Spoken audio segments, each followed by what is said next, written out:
You think modern machinery makes building a pyramid easy. It doesn't.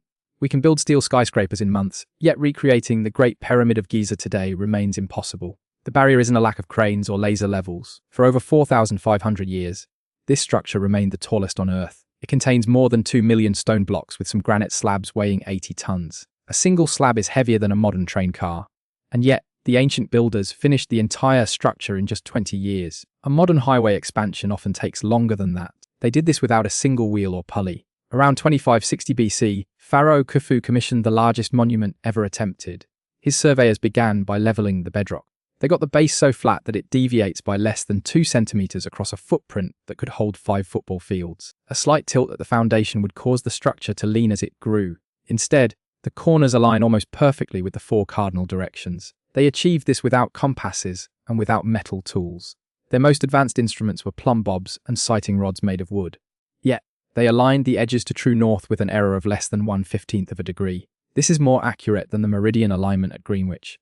Even more baffling, the pyramid barely settled after 45 centuries. Next came the stone.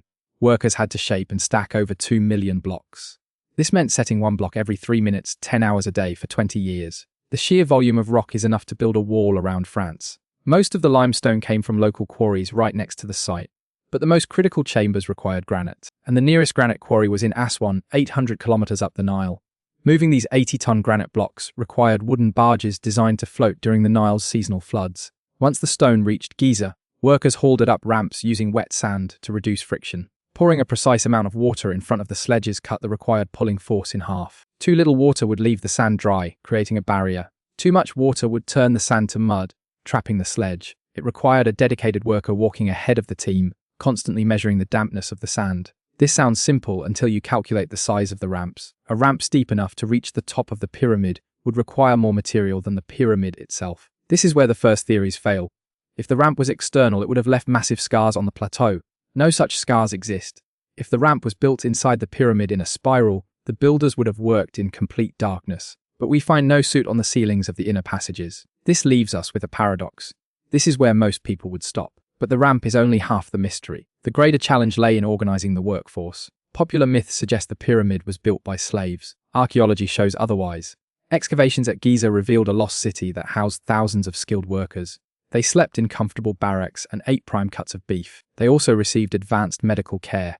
To feed this army of builders, the state had to slaughter thousands of cattle and sheep every single day. They baked tens of thousands of loaves of bread in massive industrial bakeries nearby. This was a logistical machine that rivaled the construction itself. We have found the skeletons of laborers with set bones, showing they survived complex surgeries. This was a highly organized, voluntary labor force. Every province in Egypt sent food and workers to the construction site. This wasn't just a construction project, but a national unifying event. It was a way to forge a single Egyptian identity out of scattered tribes. The annual flooding of the Nile made farming impossible for 3 months. Instead of sitting idle, the farmers worked on the pyramid. They were paid in bread and beer, funded by the grain taxes collected throughout the year. This brings us to the fundamental reason why we can't build it today. We certainly have the physical power to lift the stones today. A modern crane can lift 100 tons with a single operator. We have tunnel boring machines that chew through solid granite. But who would pay for it? Estimates suggest replicating the Great Pyramid today would cost over $5 billion. No government could justify spending that much taxpayer money on a giant pile of limestone with no functional purpose.